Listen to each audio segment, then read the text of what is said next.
반가 안녕하세요. 박용덕입니다. 에듀윌 제3회 모의고사 11번 문제 보도록 하겠습니다. 보존에 관한 설명으로 옳은 것입니다. 1번 파산 선고받고 복권되지 않는 자는 보존이 될 수 있다. 결격 사유에 해당되면 개업도 안되고 취직도 안됩니다. 파산 선고 결격 사유죠. 그래서 1번은 틀렸고 2번은 이중소속 금지됩니다. 이중소속. 그 다음에 예방교육 대상 될 수 있습니다. 예방교육은 개공 등 개업공개사, 소속공개사, 보조원에 대해서 국토부 장관, 시도의사, 등록관청이 예방교육 실시할 수 있다. 예방교육만 공짜라고 했죠. 4번이 정답이네요. 보조원은 행정처분 대상이 될 수 없습니다. 일반적으로 행정처분이라고 하면 자격취소, 자격정지, 자격증 없으니까 불가능하죠. 등록 취소, 업무정지, 등록 안 했으니까 등록 취소 못하고요. 등록된 개업공개사만 업무정지하니까 당연히 업무정지 대상도 아니고, 거래정보사업자 지정취소, 거래정보사업자 아니니까 지정취소 대상도 될 수 없고요. 그래서 행정처분 대상은 아닙니다. 그래서 어떤 분이 이런 질문을 하더라고요. 그러면 보조원이 최고 좋겠네요. 행정처분 대상 아니고 나 자격증 땄는데 그냥 보조원으로 취직하면 안 됩니까? 묻던데 안 됩니다. 시험에 나오면. 왜? 고용신고하면 주민등록번호 입력하면은 그 자격증 딴 게 다 뜹니다. 그래서 속일 수가 없습니다. 다만 보조원도 행정처분 대상은 아니지만 행정형벌 대상은 됩니다. 징역 벌금은 받을 수 있습니다. 자, 그 다음에 5번입니다. 보조원은 중개사물에 대한 현장 안내 및 일반 서무 등 개업공개사의 중개 업무와 관련된 업무를 보조할 수 없다 했는데 보조는 할 수 있죠? 보조는 할 수 있습니다. 중개 업무는 못합니다. 자, 다음은 12번 문제입니다. 12번 휴폐업에 관한 설명으로 틀린 것입니다. 휴폐업도 시험에 한 문제 출제되죠. 자, 1번이 답이네요. 대한민국 모든 법률을 전부 통틀어서 신고 위반으로 징역벌금, 행정형벌을 부과하는 것은 없습니다. 가태료입니다. 가태료. 질서벌입니다. 신고 위반해서 징역벌금 부과하는 것은 다른 법률에도 없습니다. 그래서 100만원 이하의 가태료입니다. 벌금이 아니고, 쉽게 말하면 벌금은 전과자고 가태료는 전과자는 아니죠. 그래서 1번이 틀린 정답이 되겠고요. 다음에 2번은 재개신고, 변경신고는 전자문서 가능하고요. 휴업신고, 폐업신고는 등록증을 반납하러 가야 되니까 전자문서 안됩니다. 그 다음에 재개신고를 받은 등록관청은 반납받은 등록증을 즉시 반환해야 되는데요. 즉시라는 표현은 오직 여기 한 번 사용합니다. 공인중개사 법령에 직접 명시적 규정이 있는 것은, 물론 서식에 처리기간 즉시는 있습니다만은 이 시행령, 시행규칙, 이 법령에는 여기밖에 없습니다. 공인중개사법에는. 자, 그 다음에 임신, 출산, 이게 신설됐죠. 올해부터 임신, 출산 6개월 초과할 수 있습니다. 징집으로 인한 입영, 치약, 질병으로 인한 요양, 임신, 출산, 그 밖에 부득이한 사유가 있는 경우로서 국토부 장관이 정하여 고시한 경우는 6월 초과할 수 있습니다. 3월 초과해서 휴업하고자 하는 경우 미리 신고해야 되고요. 한번 휴업을 하면 6개월간 할 수 있고요. 만약 6개월 초과해서 무단으로 휴업을 하게 되면은 임의적 취소, 등록을 취소할 수 있습니다. 자, 그 다음에 폐업하면 간판 지체 없이 철거해야 됩니다.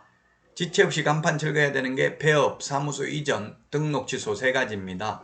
휴업이나 업무정지는 간판 철거 안 합니다. 왜냐하면 6개월이기 때문에 최대 휴업이나 업무정지는. 자, 다음은 13번입니다. 옳은 것은 했는데, 일반 중개계약 의뢰를 받은 소속공개사는 일반 중개계약서에 서명 또는 날인하여야 한다. X입니다. 소속공인중개사는 계약서 확인설명서 빼고는 어디에도 서명 또는 날인도 할 의무가 없습니다. 계약서에만 당해물을 수행하는 경우 개업공개사와 함께 서명 및 날인해야 됩니다. 계약서 확인설명서에만.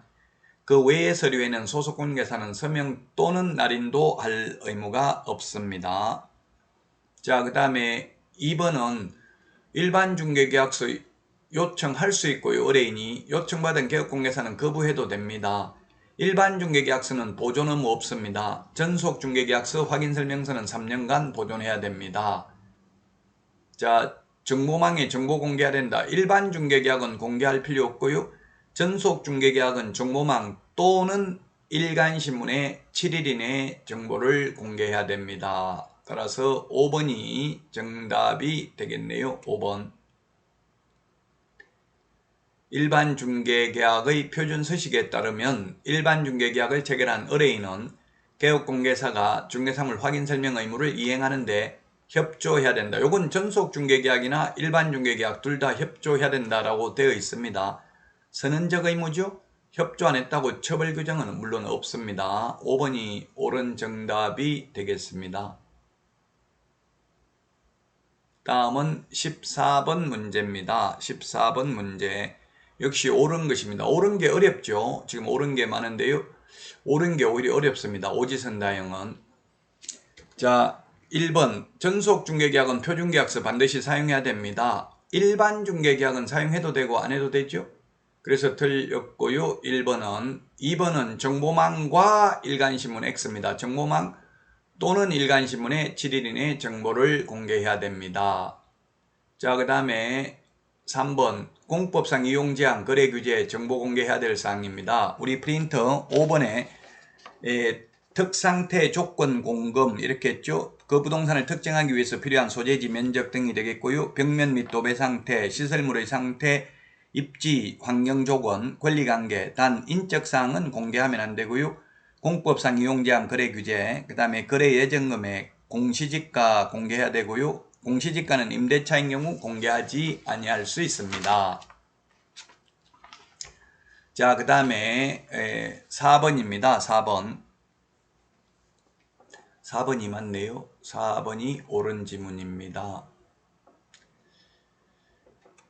전속중개계약의 경우 2주일에 1회입니다. 일주일에 2회 X입니다. 문서로 해야 됩니다. 문서로 통지. 2주일에 1회 이상. 코미디언 2주일 전 국회의원을 생각하면 되겠죠.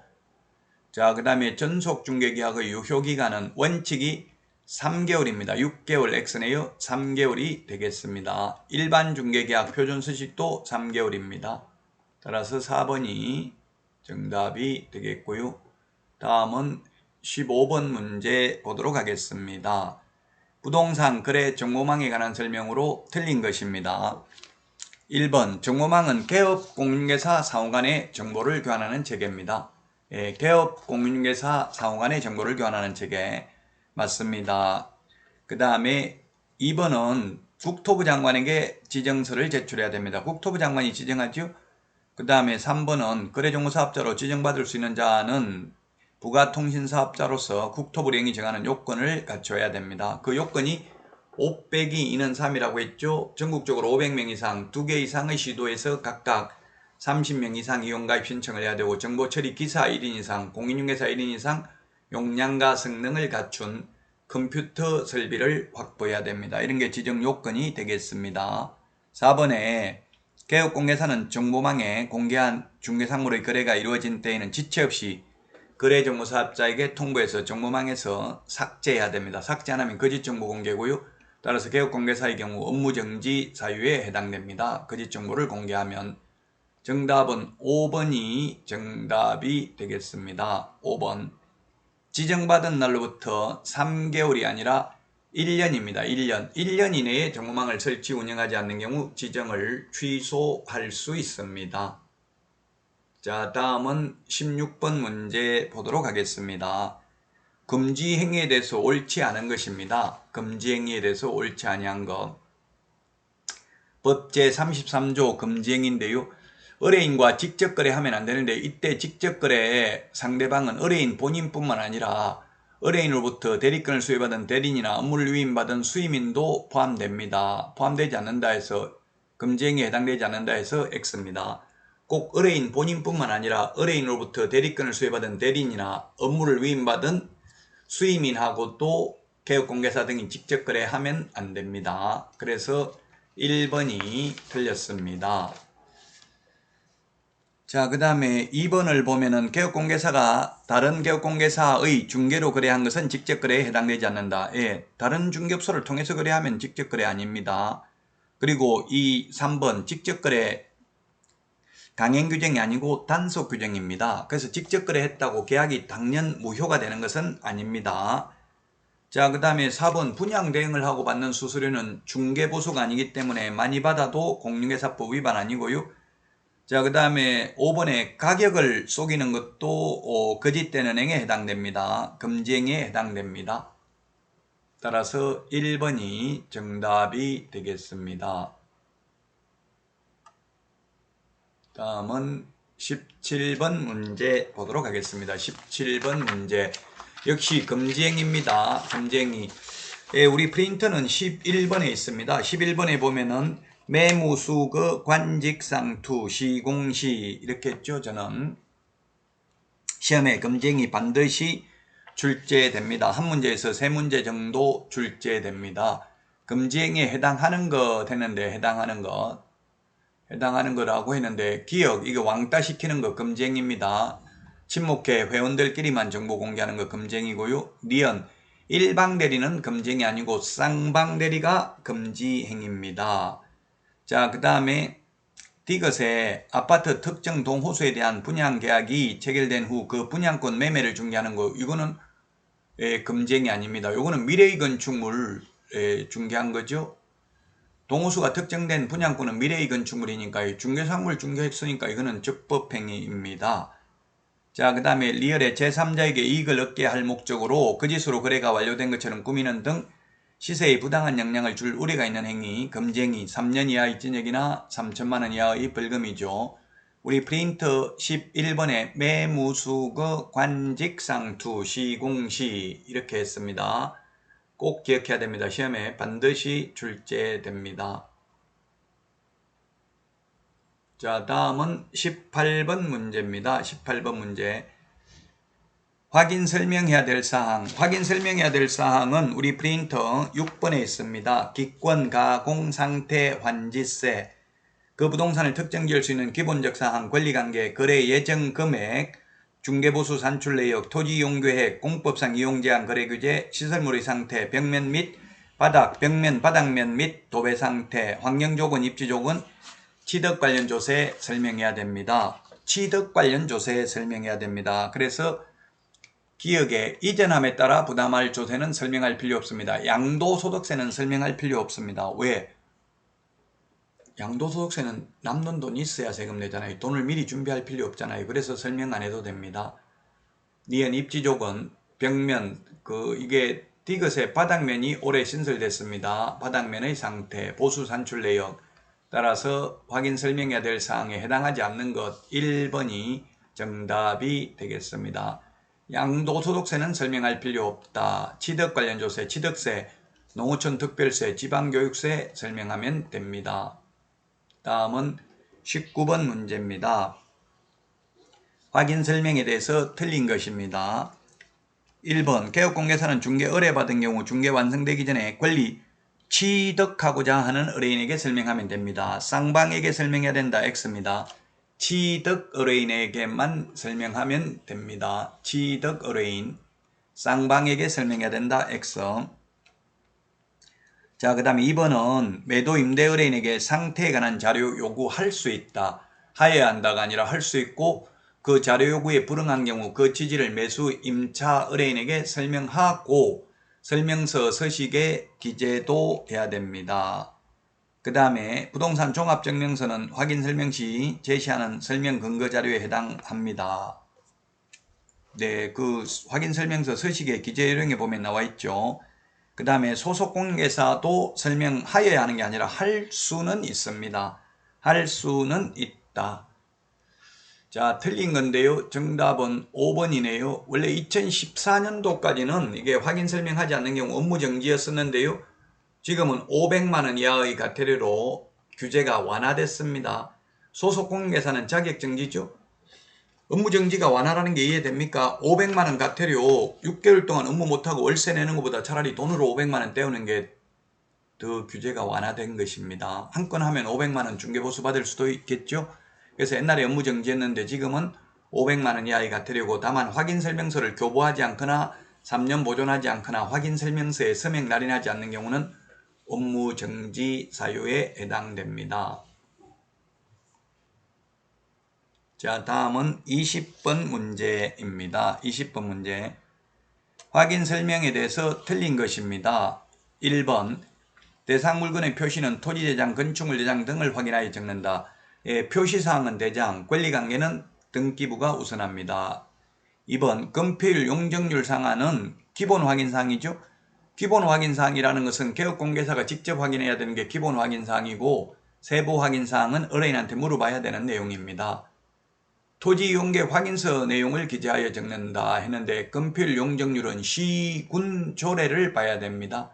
시군 조례를 봐야 된다. 그래서 답은 2번이 틀린 정답이 되겠습니다.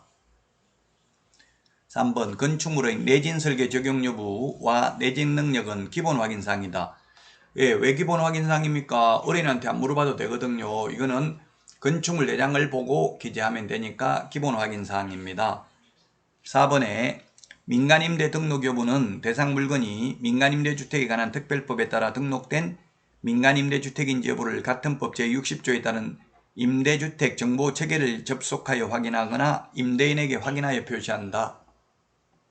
임대주택 정보 체계가 뭐냐면 렌트홈입니다. 렌트홈. 렌트홈, 한글로 렌트홈 쳐도 되고요. 영어로 RENT, 렌트홈, HOME, www. 해서 들어가면은 그 지번만 치면은 그게 민간임대주택 특별법에 의한 민간임대주택인지 여부를 확인할 수 있습니다. 민간임대주택 특별법에 의한 민간임대주택의 경우에는 계속 5%밖에 못 올립니다. 세입자가 바뀌어도 전에 세입자한테 받던 금액에서 5%밖에 못 올립니다. 왜냐하면 임대인에게는 양도소득세라든지 취득세라든지 종부세 이런 혜택을 많이 주기 때문에 세입자를 보호하기 위해서 이런 규정을 두고 있습니다. 임대인들은 반드시 이게 민간임대주택 특별법에 의한 민간임대주택 사업자로 등록 안 해도 되거든요. 의무사항은 아니니까요. 싫으면 안 하고 그냥 세입자 바뀌면 시세만큼 올릴 수도 있습니다. 자, 그 다음에 5번 난방방식이 개별 공급의 경우 보일러의 사용연한도 기재하도록 신설됐습니다. 예를 들면 보일러 10년 넘었으면 고장날 수 있잖아요. 이게 몇 년 사용했다 이걸 언제 설치한 거다 이걸 기재하도록 되어 있습니다. 따라서 2번이 정답이 되겠습니다. 자, 여기까지 하고 쉬었다가 계속하도록 하겠습니다. 수고하셨습니다. 안녕.